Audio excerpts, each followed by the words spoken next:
Masechet Nedarim, Daf Lamed Zain, 37. Et nous commençons Daf Lamed Vav Amud Bet, 5 lignes avant la fin, Melamdo Midrash, Alachot, Vagadot, Aval Lo Yelamnenu Mikra. Nous avons vu dans la Mishnah le din suivant. Shimon n'a pas le droit de profiter de Réhouven. Ou bien que Réhouven s'est interdit à Shimon. Donc Shimon ne peut pas profiter de Réhouven, de son argent, de lui-même, de ses services. Ou bien on peut imaginer aussi, où c'est Shimon qui s'est interdit de profiter, d'avoir quelconque profit, Nana'a de Réhouven. Bien la Mishnah nous dit Réhouven pourra enseigner à Shimon Midrash, du Midrash, des halachot, les lois, des agadot, les agadot. Avalo il amdenu mikra, mais il ne pourra pas lui enseigner mikra de la Torah écrite des psukim. Et nous allons voir pourquoi. Mikra maïta'ama lo yelamden demande la Gemara pourquoi Réhouven ne peut pas enseigner à Shimon des psukim. La Gemara répond Mishum de kamehanele, parce que Shimon va tirer profit de Réhouven. C'est-à-dire, on parle ici du cas où bien sûr Réhouven ne va pas se faire payer pour son étude. Donc Shimon a gagné puisqu'il a reçu de la Torah de Réhouven et il ne l'a pas payé. Bien sûr, le fait de recevoir cette étude gratuitement, l'étude elle-même n'est pas une ana'a, puisque comme nous le dira le Ran par la suite, les mitzvot lav lehanot nitnu n'ont pas été donnés pour en tirer un profit, un plaisir, ce n'est pas vraiment le terme, pour en tirer un profit. C'est-à-dire ce n'est pas considéré comme une hana'a, le fait d'accomplir une mitzvah. On doit accomplir une mitzvah. D'avoir accompli une mitzvah, c'est vrai que je l'ai accompli grâce à Réhouven, donc Shimon a accompli grâce à Réhouven. Malgré tout, on ne peut pas dire que Shimon a profité de Réhouven, puisque les mitzvot, ce n'est pas une hana'a, c'est une obligation. Malgré tout, si Shimon n'est pas obligé de payer à Réhouven ce qu'il lui doit, là, dans ce cas-là, c'est différent, et il y a une hana'a. C'est pour cela que la Gemara va poser la question, pourquoi on ne peut pas enseigner du pasouk, alors qu'on peut enseigner du midrash. Donc, maïtama mikra lo ilamdenu, mishum de kamanele, parce que si Réhouven ne se fait pas payer, donc il enseigne gratuitement, Shimon profite de Réhouven. Alors demande la Gemara midrash name kamanele. Le midrash aussi, lorsque Réhouven va enseigner du midrash à Shimon, sans se faire payer, Shimon va profiter de Réhouven. Amar Shmuel répond, on parle ici de makom shenotnim sachar ala mikra venotnim sachar ala midrash. On parle dans un endroit où on a l'habitude de se faire payer pour les psukim, mais pas pour le midrash. C'est-à-dire, nous explique ici le Ran, qu'en vérité, comme nous allons le voir, nous avons le droit de se faire payer pour l'étude du pasouk, mais nous n'avons pas le droit de se faire payer pour l'étude du midrash. La Gemara nous expliquera pourquoi, quelle est la différence. Il y a malgré tout des endroits où on était mahmir de ne pas recevoir d'argent lorsqu'on enseignait du chumash, de peur qu'on prenne aussi de l'argent lorsqu'on va enseigner du midrash, de la Gemara, des mishnayot, des halachot. Donc dans ces endroits-là, étant donné qu'on ne prend pas d'argent, même pour du chumash, pour du pasouk, du mikra, eh bien Réhouven peut enseigner gratuitement à Shimon. Shimon n'a rien gagné puisque de toutes les manières on n'a pas l'habitude de payer. Mais il y avait des endroits où on prenait de l'argent pour l'étude du chumash, c'est-à-dire l'enseignant, pour avoir enseigné du chumash, de la Torah écrite, se faisait payer, mais pas pour le midrash. Donc si Réhouven enseigne gratuitement à Shimon du chumash, Shimon a gagné, il n'a pas besoin de payer, c'est pour cela que c'est interdit.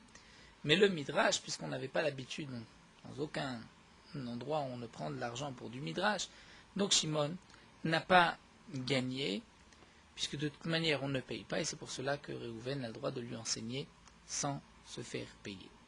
Seulement demande la Gemara, Maï Paska, c'est-à-dire pourquoi as-tu décidé, comme si c'était quelque chose d'habituel, de courant, qu'on prenne de l'argent pour l'enseignement du chumash, mais pas pour l'enseignement du Midrash. Alors la Gemara répond Hakamash Malan, voici le chidouche d'Afilu b'makom shenotnim sachar à la mikra, charé les mishkal à la Midrash, lo charé les mishkal. Que même dans un endroit où on se fait payer pour enseigner l'étude de la Torah, pour le pasouk, les psukim, on a le droit, mais pas pour le Midrash. Pour le Midrash, on ne peut pas prendre d'argent. Et nous allons expliquer pourquoi. Quelle différence? Pourquoi lorsqu'on enseigne du Chumash, on peut se faire payer, mais pas lorsqu'on enseigne du Midrash? Maïshena Midrash de l'eau demande l'agma pourquoi le Midrash on ne peut pas prendre d'argent. Dirtiv, c'est marqué dans le pasuk. Moshe Rabbeinu nous dit Veoti et à moi Tziva Hashem Ba'etai, Akadosh Baruch Hu m'a ordonné Lamed Etrem de vous enseigner la Torah. Vective, ensuite c'est marqué Re Limadeti Etrem Chukim Mishpatim, je vous ai enseigné les lois, les Chukim de la Torah, Kasher Tzivani Hashem Elokai, comme Akadosh Baruch Hu m'a ordonné de le faire. Et là nous explique le Ran, nous avons un petit problème dans le pasuk. Qu'est-ce que Moshe Rabbeinu a voulu dire? Je vous ai enseigné comme Akadosh Baruch Hu m'avait ordonné. Est-ce que ça veut dire que Moshe Rabbeinu dit je vous ai enseigné ce qu'Hachem m'a ordonné et je n'ai rien rajouté de moi-même? Là c'est sûr que les Bnei Israël n'avaient pas de doute, comme c'est marqué dans le pasuk B'chayamin ou Leolam, que les Bnei Israël ont fait confiance à Moshe Rabbeinu. Moshe Rabbeinu n'avait pas besoin de préciser comme Akadosh Baruch Hu m'a ordonné. Donc comment va-t-on expliquer le Kasher Tzivani? C'est que Akadosh Baruch Hu lui a ordonné de ne pas se faire payer pour l'enseignement de l'étude de la Torah. Ma'ani bechinam, afatem name bechinam. De la même manière que moi je vous ai enseigné bechinam gratuitement, eh bien vous aussi vous enseignerez la Torah gratuitement. Donc c'est pour cela que pour l'enseignement de la Gemara, du Midrash, de la Mishnah, on ne prend pas d'argent. Pourquoi pour le Mikra, pour le Chumash, on peut prendre de l'argent? La Gemara demande, Mikra name bechinam. Le pasuk doit être aussi enseigné, la Torah écrite gratuitement. Et là nous avons deux explications pourquoi on peut se faire payer pour l'enseignement du Chumash. Ou bien Rav Amar, Srar Shimur. On ne se fait pas payer pour l'enseignement même, mais pour le fait de garder. De garder qui? Nous explique le Ran, les enfants. Parce que généralement, qui est-ce qui étudie du Chumash? Ce sont les enfants. Non pas que les adultes n'étudient pas du Chumash, mais les adultes ont déjà appris le Chumash, la Torah écrite. Donc les enfants, eux, vont apprendre le Chumash, et les enfants, il faut les garder, parce que s'il n'y a pas un maître qui est là pour les garder, les enfants vont sortir et ne vont pas étudier. Donc nous explique le Ran, puisque ce sont les enfants qui ont l'habitude d'étudier le Chumash, nous avons besoin d'un maître qui va les garder, et le maître va se faire payer, non pas pour l'enseignement du Chumash, mais simplement parce qu'il garde les enfants. Il les garde et il les empêche de sortir, et donc ils vont rester assis pour étudier la Torah. Donc nous dit Rav, pourquoi le Mikra, on peut prendre de l'argent? Non pas qu'on prend de l'argent pour l'enseignement même, on prend de l'argent parce qu'on doit garder les enfants, c'est-à-dire le babysitting des enfants qui viennent étudier le Chumash, c'est ce que le maître va prendre, mais non pas pour l'enseignement même. Rabbi Yochanan lui donne une autre explication, il nous dit Srar Pisuk Te'amim. Lorsqu'on enseigne le Chumash, on ne prend pas de l'argent pour l'enseignement de la Torah même, mais pour le Pisuk Ta'amim, c'est-à-dire pour les Ta'amim, l'endroit où est-ce qu'on doit s'arrêter, l'endroit où il y a, sauf Pasuk, comment on doit lire, ces Ta'amim-là, d'après Rabbi Yochanan, ne sont pas Mina Torah, et donc ils ne font pas partie des Chukim ou Mishpatim, et donc pour les enseigner, on peut se faire payer. Pour le Chumash lui-même, on ne se fait pas payer, mais pour le Pisuk Ta'amim, pour donc les arrêts, les ta'amim du Chumash, là, le maître peut se faire payer. Donc nous avons ici en vérité une marloquette.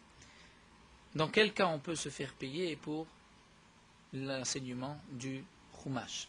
La Gemara nous dira par la suite que si on enseigne du Chumash à des adultes, ou la Gemara nous dira même plus, à des filles, les filles on n'a pas besoin de les garder, c'est les garçons qu'on a besoin de garder, que les garçons ne sortent pas du Beth Midrash.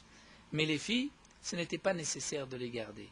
Ou un adulte, il n'est pas nécessaire de les garder. Donc d'après Rabbi Yochanan, on pourra quand même prendre de l'argent, puisqu'il y a Pisuk Ta'amim, on va apprendre comment, où s'arrêter, comment lire. D'après Rav, on ne pourra pas se faire payer, puisque tout le Sachar, c'est pour le Shimour. Parce qu'on garde les enfants, mais des filles ou des adultes, on n'a pas besoin de les garder. En tout cas, la Gemara nous dit ici qu'il y a une différence entre le Chumash, donc, et le Midrash. En vérité, toute la Torah nous devons l'enseigner gratuitement, c'est-à-dire l'enseignement même est gratuit et doit rester gratuit.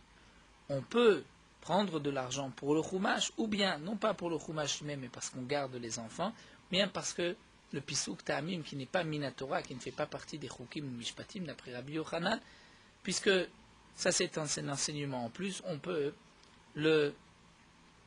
prendre de l'argent pour cela. Ce qui signifie lav midoraita, c'est-à-dire ça ne fait pas partie de la Torah, mais vadaï que ce n'est pas une invention des chachamim.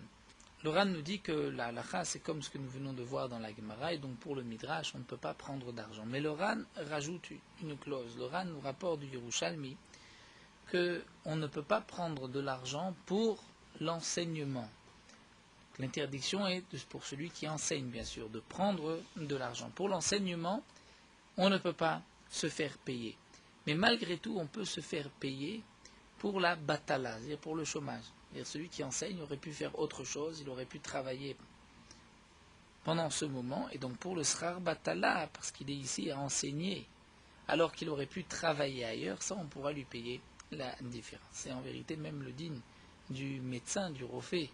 Le médecin n'a pas le droit de se faire payer pour soigner les gens, il ne se fait payer que srar batala, parce qu'il aurait pu faire autre chose, ainsi que donc le Shulchan Aruch, le Rambam le rapporte. Donc ici, la Gemara nous a rapporté une différence entre le Chumash et le Midrash, et la Gemara nous explique d'après Rav et d'après Rabbi Yochanan, donc la différence entre le Chumash et le Midrash, ou bien c'est le Srar Shimur ou le Srar Pisuk Te'amim.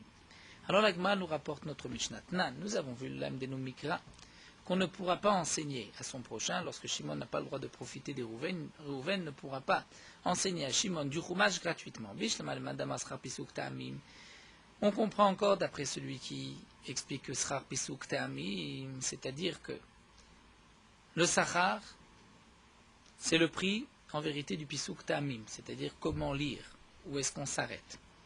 Et pour cela, on peut prendre de l'argent. Donc si Rouven ne se fait pas payer, Shimon profitera de Rouven. On comprend pourquoi Rouven ne peut pas enseigner à Shimon. Mais d'après Rav, qui nous a dit que on peut prendre de l'argent pour du Chumash seulement Srar Shimur, parce qu'on garde les enfants, mais Gadol, ici il s'agit d'un adulte, Bar Shimuru, est-ce qu'un Gadol, on a besoin de le garder. Donc de toutes les manières, Shimon n'avait pas besoin de payer à Rouven. L'Agma répond, Bekatan. Katani. On parle ici dans notre Mishnah d'un katan, d'un enfant. C'est-à-dire que ce Shimon a moins de 13 ans. Et donc, puisqu'il est katan, c'est vrai que Reuven aurait dû se faire payer pour enseigner à Shimon s'il n'accepte pas de salaire, s'il refuse ce salaire. Là, dans ce cas-là, on considère que Reuven a fait profiter Shimon, puisque Shimon n'a pas eu besoin de payer, même si c'est un enfant. Alors demande à Gmaï Bekatan, si dans notre Mishnah on parle d'un enfant, Imasefa, comment vas-tu comprendre la suite de la Mishnah? Aval Melamed et Banav Mikra. Donc tu ne peux pas lui enseigner à lui, à Shimon, mais à ses enfants tu pourras enseigner du Chumash. Mais si Shimon lui-même est un Katan, alors Barbanimou, est-ce qu'un Katan peut avoir des enfants? La Gmaï répond, Chasoué Mersera Vachi Katane. Il faut rajouter dans la Mishnah, la corriger, on va dire ainsi. Lo ilam denom Mikra Bekatan. Si Shimon n'a pas le droit de profiter de Reuven. Donc dans le cas d'un Katan, c'est-à-dire, si Reuven a interdit à ce katan de tirer profit de lui, eh bien Reuven ne pourra pas enseigner à ce katan, qu'on va appeler Shimon, du Chumash, puisque Reuven aurait dû se faire payer parce qu'il garde cet enfant, il l'empêche de sortir. Et si Reuven refuse de se faire payer, donc il permet ce profit à Shimon, et ce profit lui est interdit. Mais Imaya Gadol, donc la Mishnah, c'est ce qu'il faut rajouter, si Shimon était grand, et donc on n'avait pas besoin de le garder, mais l'amden lo ou les banav mikra. Donc Reuven pourra lui enseigner à lui et à ses enfants aussi. À lui, parce que c'est un gadol, donc de toutes les manières Reuven n'aurait pas pris d'argent, mais aussi à ses enfants. Et là Loran nous explique pourquoi à ses enfants, puisque bien que ses enfants il faut les garder, mais ce n'est pas mieux, ce n'est pas moins que celui qui nourrit les enfants, ses garçons et ses filles, où nous avons vu que même si Shimon n'a pas le droit de profiter de Reuven, mais Reuven peut nourrir les enfants de Shimon. La Gemara continue métivée. Nous avons une autre maïta. C'est marqué Tinokot lokorim betrila beshabbat ela shonim barishon. Les enfants n'ont pas le droit d'étudier donc du Chumash, des Psukim, Betrila pour la première fois Shabbat. Un sujet qu'ils étudient pour la première fois, ils n'ont pas le droit le Shabbat. Et la Shonim Barishon, mais ils vont réviser ce qu'ils ont déjà étudié une première fois. Encore d'après celui qui dit que l'enseignant va se faire payer parce qu'il enseigne Pisuk Tamim, où est-ce qu'on doit s'arrêter? Donc, Aïnouden Korim Betrila Shabbat, je comprends pourquoi un enfant ne pourra pas lire pour la première fois Shabbat. Donc, l'enseignant ne pourra pas lui enseigner pour la première fois Shabbat, parce que c'est la première fois, nous dit le Ran, où on enseigne le Pisuk Tamim, c'est là où il y a le plus de difficultés la première fois. Et donc, il aurait dû se faire payer pour les Pisuk Tamim. Et puisqu'il aurait dû se faire payer Shabbat, on ne peut pas prendre de Srar Shabbat, on ne peut pas se faire payer pour Shabbat. Donc, c'est pour cela qu'on va interdire d'étudier pour la première fois, mais réviser ce qui a déjà été étudié, puisque là, l'enseignant ne prend pas d'argent, puisqu'il n'y a plus de Pisuk Tamim, là, on a le droit. Et là, le mandama Srar Shimur, mais d'après celui qui dit, pourquoi un homme, un enseignant peut prendre de l'argent, c'est parce qu'il garde les enfants. Alors, Amayen Korim Betrila Shabbat. C'est-à-dire, il nous explique le Ran, quelle différence entre la première et la deuxième fois. De la même manière que la première fois, on ne peut pas parce qu'il y a Srar Shimur, parce qu'on garde les enfants, et Shabbat, on ne peut pas se faire payer pour garder des enfants, pour travailler Shabbat. Donc de même, si c'est une révision, il y a aussi Srar Shimur. Haïka Srar Shimur be Shabbat. Et Shabbat, c'est interdit de prendre un salaire. Demande l'Agma Velitamer, mais d'après toi, même si tu dis que Srar Pisuk Beshabbat, mi asur, si tu dis que, comme l'a expliqué Rabbi Yochanan, on prend de l'argent parce qu'on enseigne où s'arrêter. Et pour la première fois, on ne peut pas enseigner à un enfant parce qu'on va se faire payer pour la première fois pour les arrêts. Mais ceci, mi asur, est-ce que c'est interdit? Shabbat, après tout, c'est havlaï, c'est une havla, c'est-à-dire lorsqu'il va enseigner. Cet homme-là, cet enseignant, n'est pas qu'un enseignant du Shabbat, mais aussi du reste de la semaine. Donc, havla, il se fait payer en même temps pour les autres jours de la semaine, c'est-à-dire il se fait payer pour les autres jours de la semaine et en même temps pour Shabbat. Et de cette manière, c'est permis. Comme c'est marqué, si un homme va louer le service d'un ouvrier pour garder un enfant, un babysitter pour un enfant, l'ishmor et para, ou pour garder une para adouma, et là le Ran nous explique que l'ishmor et tatinok, c'est en vérité par rapport à ces dynimes de para adouma, où les enfants grandissaient dans des cours qui étaient construits sur des rochers, pour ne pas qu'il y ait donc d'impureté depuis leur jeune âge, pour qu'ensuite les enfants puissent puiser de l'eau de la source, pour ensuite mélanger cette eau avec les cendres de la vache rousse. Donc il fallait garder les enfants. Donc si on louait les services d'un poêle pour garder cet enfant, que pour Shabbat, là nous verrons que c'est interdit. Ou l'ishmor est appara à garder une vache rousse, qu'elle n'ait pas de défaut, qu'elle ne montre, c'est-à-dire que personne ne l'utilise, puisque si elle a travaillé, elle a été utilisée, elle est psoula. Ou l'ishmor est azraïm, ou pour garder aussi les graines, les zraïm, c'est-à-dire la récolte, pour apporter le korban omer, ou comme c'est rapporté donc ailleurs dans Masechet Menachot, dans Baba Metzia, qu'il y avait des endroits où on cultivait pour le Beth Amikdash, pour la Minchat Omer, et il fallait aussi un gardien. Donc dans tous ces trois cas rapportés, on ne pourra pas payer l'ouvrier pour Shabbat même, les fichaf, et c'est donc pour cela, puisqu'on ne le paye pas, imavdu enochai bachariyutan. Si ce qu'il devait garder a été perdu, il n'en est pas responsable. Pourquoi? Puisqu'on ne le paye pas. Donc c'est un shomer chinam, un gardien gratuit. Le shomer chinam est patour si ça a été perdu. Shabbat, mais si on l'a engagé pour la semaine, ou sachir chodesh, ou pour le mois, ou sachir shana, ou pour l'année, ou sachir shavua, pour 7 ans, là, noten lo sachir Shabbat, on pourra lui le payer pour Shabbat aussi, puisque c'est be'avla'a, c'est-à-dire pour la semaine, pour le mois, pour l'année, en même temps Shabbat. Donc ça a été perdu, il en est responsable puisqu'il devient shomer sachar, c'est-à-dire il garde, mais il est payé pour garder, et donc, puisqu'il est payé pour garder, le shomer sachar est responsable si ça a été perdu. Donc la question de la Gemara est la suivante. Nous avons rapporté un enseignement qu'on peut enseigner à un enfant pour la deuxième fois, mais pas pour la première fois, on ne peut pas enseigner à des enfants Shabbat. La Gemara nous a dit que d'après Rabbi Yochanan, on comprend, puisque le salaire c'est pour Pisuk Te'amim, donc on ne peut pas se faire payer pour Shabbat. Il y a une différence entre la première et la deuxième fois. Pisuk Te'amim seulement pour la première fois. Mais d'après Rav, que toute la raison pourquoi on paye l'enseignant, c'est parce qu'il va garder les enfants, là il n'y a pas de différence entre la première et la deuxième fois. Et la Gemara reprend, et même d'après Rabbi Yochanan qui explique pour le Pisuk Te'amim, on va aussi avoir une question. Pourquoi? Puisque on ne paye pas seulement pour Shabbat, on paye pour toute la semaine. Et Be'avla, c'est permis comme nous l'avons vu. Alors la Gemara répond, et la Gabé Shabbat en vérité, nous ne pouvons pas apporter de cette Mishnah, cette Braïta de Shabbat, c'est-à-dire qu'il y a une différence entre la première et la deuxième fois, on ne peut pas apporter de preuves concernant notre sujet, est-ce qu'on peut prendre de l'argent et pourquoi on prendrait de l'argent pour l'enseignement du Chumash. Mais là-bas, c'est une autre raison. Gabé Shabbat Ainutama Denkurim Batrila, pourquoi on ne lit pas pour la première fois avec les enfants Mishum Deyifnu Avateon Deyinuka, parce que les parents des enfants vont se pencher vers le mitzvata des Shabbata, vers la mitzvah de Shabbat, c'est-à-dire les parents, nous disent le Ran, vont s'occuper, ça veut dire s'amuser avec leurs enfants. Et donc si les enfants vont lire pour la première fois, les parents ne vont pas vouloir les déranger et donc ainsi ils ne pourront pas s'occuper de leurs enfants le Shabbat. Tout comme explique le Roche, c'est-à-dire que si les enfants étudient pour la première fois, donc là c'est plus difficile, on va plus rallonger le cours, et les parents attendent pour commencer la Séouda, et donc ainsi ils vont tarder à la Séouda et au Oneg Shabbat, et c'est donc pour cela qu'on va interdire la première fois, mais pas la deuxième fois. Ou bien encore on peut expliquer,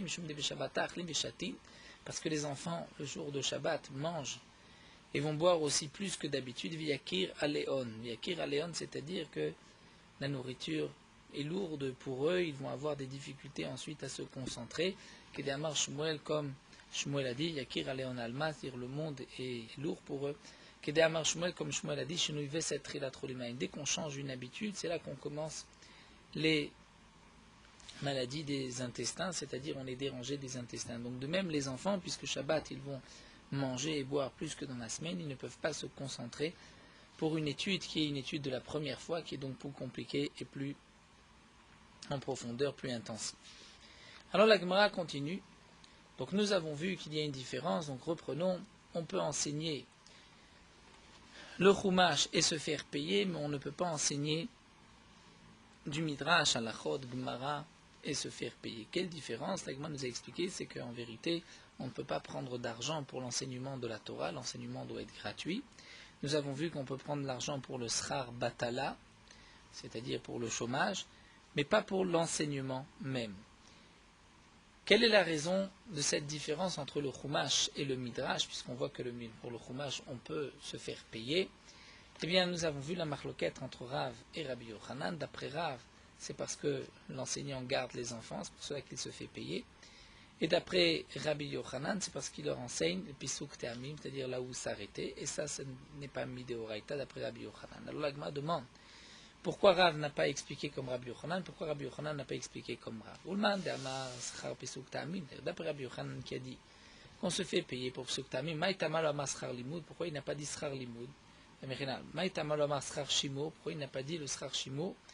Parce qu'on garde les enfants comme Rav. Il répond que ça va Benot, mais Kabayan Shimo, est-ce que les filles, on doit les garder? Pourtant, dans la Mishnah, on ne fait pas de différence si c'est avec un garçon ou une fille. Il y a une autre girsa dans le Ran qui dit Gadol mi baeshimo. Dans la Mishnah, il n'y a pas de différence à un adulte ou un enfant. Et un adulte, on n'a pas besoin de le garder. Pourtant, on voit qu'on ne peut pas lui enseigner. Donc, ce n'est pas la raison d'après Rabbi Yochanan. Dans les Mandamar Schar Shimur, Maïtamal ou Amar Schar Pisuk Tamim. Alors, d'après Rav, pourquoi il n'a pas expliqué lui comme Rabbi Yochanan? Ce sera Pisuk Tamim parce qu'on s'arrête. Et on marque l'arrêt à tel ou tel endroit, Kassava, parce que Rav pense que Pisuk Tamim de Horaïta, ou Pisuk Tamim c'est aussi Minatora, comme nous a dit Damaravika, Baravin, Amarafranen, Amarav, Maïdirtiv. Quelle est la signification du Pasuk? Regma nous rapporte un Pasuk où c'est marqué. Vayikreu Besefer Betorat Elokim, ils ont lu dans le livre, Betorat Elokim, Noad Akdosh Bochou, Meforash, Vesom, Sechel, Veyavinu Bamikra. Qu'est-ce que ce Pasuk signifie? Vayikreu Basefer, ils ont lu dans le Sefer Torah Elokim Zemikra, c'est le Chumash. Mefourash, donc Mefourash c'est explicite, c'est Targum, c'est le Targum qui vient expliquer le Pasuk. Vesom Sechel, mis de l'intelligence, c'est-à-dire Elu Apsukim, ce sont les Psukim, c'est-à-dire là où s'arrêter, puisque lorsqu'on sait où on s'arrête, on comprend mieux. Via Ben Mikra, et la compréhension plus profonde, et Mitor Davar dans le Pasuk, Zepisuk Ta'amim. Là, ce sont les Ta'amim où s'arrêter, pas seulement à la fin du Pasuk, mais même dans le Pasuk, exactement où s'arrêter. Vamrela, il doit Mesorot, d'après certains, ce sont les Mesorot, c'est-à-dire toutes les transmissions. Donc on voit que d'après Ravika, Baravi, le nom de Rav Hananel, le nom de Rav, les Pisuk Ta'amim sont aussi Minatora, comme c'est rapporté dans le Pasuk, qui nous ont été enseignés directement par Akadosh Baruch Hu. On peut dire que Pisuk Ta'amim, ce sont donc les Ta'amim que nous avons, où s'arrêter, comment lire les chansons du Pasuk. Amar Rav Yitzhak nous dit Mikra Sofrim, Veitur Sofrim, Vekarian Veloktivan, Vektivan Velokarian. Toutes ces choses-là sont halakha le Moshe Misinaï, c'est-à-dire Mikra Sofrim. Nous explique le Ran, Mikra Sofrim, c'est la kriya, comment lire ce que nous ont enseigné les premiers. Nous allons voir tout de suite dans la Gemara. Ou Itur Sofrim, c'est-à-dire les couronnes des Sofrim. Vekarian Veloktivan, ce qui est lu mais qui n'est pas marqué dans le Sefer Torah, ou Ktivan Velokarian, ce qui est marqué mais qui n'est pas lu. Tout ceci à halakha le Moshe Misinaï. Comme par exemple, Mikra Sofrim, comment on lit. Et Sofrim, nous explique le Ran, c'est les Rishonim qui sont appelés Sofrim, donc nos ancêtres. C'est marqué des fois dans le Pasuk Eretz, et des fois c'est marqué Aretz. Comme on voit Kesef et des fois Kasef. Quelle différence? Pourquoi une fois c'est avec un Segol, une fois avec un Patar? Tout dépend si c'est un Sof Pasuk ou s'il y a une Atnarta, si on s'arrête. S'il y a un arrêt, le Segol devient A, Aretz, avec un Kamatz. Eretz devient Aretz. Comme Zerach devient Zarach. Kesef devient Kasef. Donc là aussi, comment lire, ça c'est halakha le Moshe Misinaï. Shamaim Mitzraim nous explique le Ran, bien qu'il manque un Aleph pour lire le Shamaim, Mitzraim, après le Resh un Aleph, malgré tout on lit comme s'il y avait un Aleph. Itur Sofrim, que signifie Itur Sofrim? C'est comme, nous dit le Ran, des mots en plus que la Torah a rajouté pour embellir le langage. Ceci est appelé Itur parce que c'est comme une couronne sur la langue. Ceci est donc la langue de la Torah. Ceci est considéré comme donc Itur Sofrim, comme une couronne qui a été enseignée à la Chalem Moshe Misinaï. Comme par exemple, c'est marqué Achar Ta'avoru. Ensuite, vous partirez.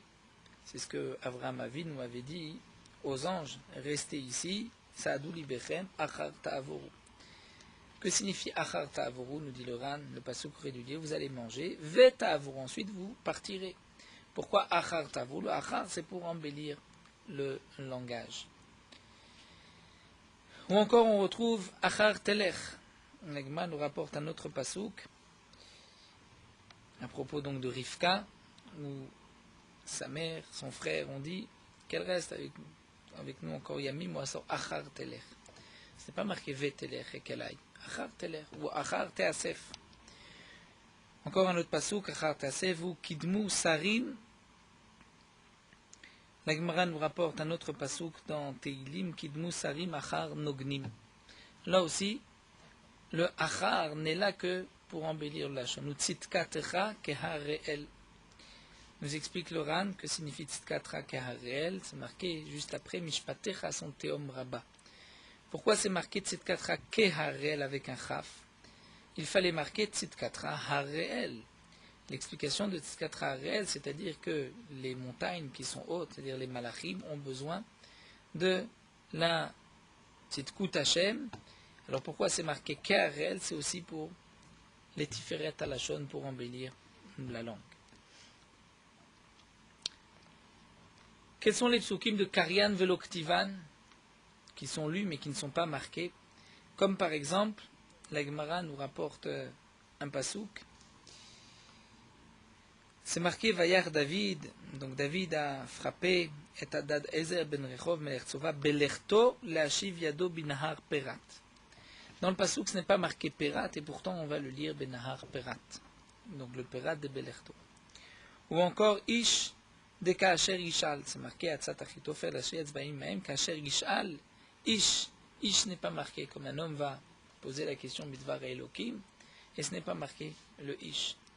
Ou encore, nous avons un autre passou qui n'est Yamim Baïm de Nivneta. C'est marqué juste après Venivneta. Là aussi, le Baïm n'est pas marqué, pourtant on le lit. Le La Depleta, nous avons un autre passou où c'est marqué Ashmiu El Babel Rabim, Kodor Kekeshet, Al Yila Peleta. Et le La n'est pas marqué, mais on le lit. Ou encore, un autre passou que la Gemara nous rapporte Vayan Boaz, Vayomerla, Hugad Li. Boaz qui s'adresse à Ruth et qui lui dit Hugad Li, on m'a dit, on m'a raconté ce que tu as fait à ta belle-mère. Et là aussi, le Et n'est pas marqué dans le pasuk Et Chamoter, ce que tu as fait à ta belle-mère. Bien que là, le Ran nous dit que dans nos Sfarim, donc de Megillat Ruth, c'est marqué le Et. Bon, il y avait d'autres Sfarim, au mois de l'Agma, où ce n'était pas marqué. Elai, nous avons un autre pasuk, Elai toujours dans Ruth. Vatomer Elea kol asher tomri Elai et esse. Elle lui a dit à Boaz, tout ce que tu me diras de faire, je ferai. Donc le Elai de la Sugia du Goren, du sujet de Goren, n'est pas marqué. Ou Elai de Aseorim.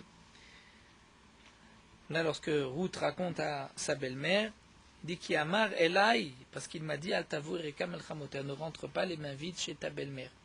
Et le Elai n'est pas marqué dans le pasuk, donc le Elai de Aseorim. Donc tous ces psukim rapportés Alin Karian Velo Kadvan, on les lit mais ils ne sont pas marqués. Nous avons aussi d'autres cas, Kadvan Velo Karian, c'est marqué dans la Torah mais ce n'est pas lu, Na de Islach. Comme c'est marqué, la Davar Azeh Islach Hashem Lavdecha. Ensuite, c'est rapporté encore une fois dans le pasuk, Bishtachaviyati Betrimon Islach Na Hashem Lavdecha Davar Azeh, où on ne lit pas le Na bien qu'il est marqué. Nous avons encore un autre pasuk, le Zot Deham Mitzvah, qui est rapporté dans Devarim. Rachid dit ici dans Yirmiya, mais le Ran, les Mefarshim disent dans Devarim. Yidroch Deha Dorech. C'est marqué El Yidroch Adorech Kashto. Et là, on ne lit pas le Yidroch bien qu'il est marqué. Ou encore un autre pasuk que la Gemara nous rapporte, où nous avons, voici les mesures des pièces du Beth Amikdash. C'est marqué Chamesh Meot Verbaim. C'est marqué Chamesh Meot Verbat Alafim ou Peat Negev Chamesh Meot Verbat Alafim. Là, le Chamesh est marqué, pourtant, on ne va pas le lire. Ou encore, nous rapporte la Gemara Im, le Im qui est rapporté dans le Pasuk Ve'ata ki omnam ki Goel Anochi, c'est marqué ki Im Goel Anochi, Dochi Goel. Là aussi, c'est marqué dans le Pasuk et on ne le lit pas. Halin Kadvan Velokarvian. Ça, ce sont des mots qui sont marqués, mais qu'on ne lit pas.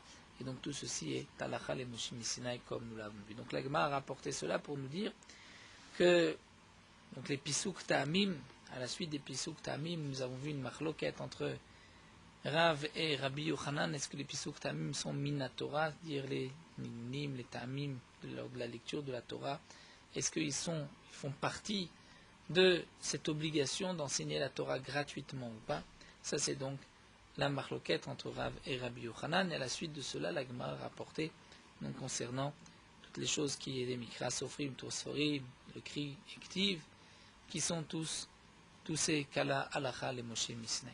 Nous allons nous arrêter ici, on continuera, la Gemara continue avec l'explication de certains psukim. Ça va être la Maravacha Barada.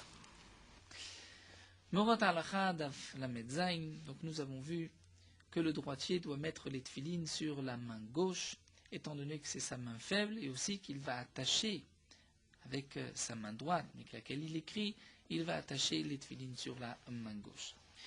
Le gaucher, qui écrit et qui fait toutes ses melachot, c'est-à-dire sa main forte, c'est la main gauche, et bien dans ce cas-là, il devra mettre les tefilines sur la main droite, puisque pour lui, sa droite est comme la gauche de tout homme. Et il n'y a pas de différence si cet homme est né ainsi ou si c'est un gaucher, un droitier qui a été forcé d'écrire de la main gauche. Et à plus forte raison s'il a été forcé parce qu'il avait une maladie ou une faiblesse de la main droite. Un gaucher qui va mettre les tefilines sur sa main gauche, il n'a pas accompli la mitzvah non plus. Celui qui peut écrire des deux mains, donc il peut faire aussi toute melacha des deux mains, la main forte, la droite comme la gauche, donc il mettra les tefilin comme tout droitier sur la main gauche. Si, lorsqu'un homme peut faire tout le travail des deux mains, mais malgré tout il a plus de facilité de le faire de la main gauche que de la main droite, alors il a le statut d'un gaucher et non pas d'un droitier.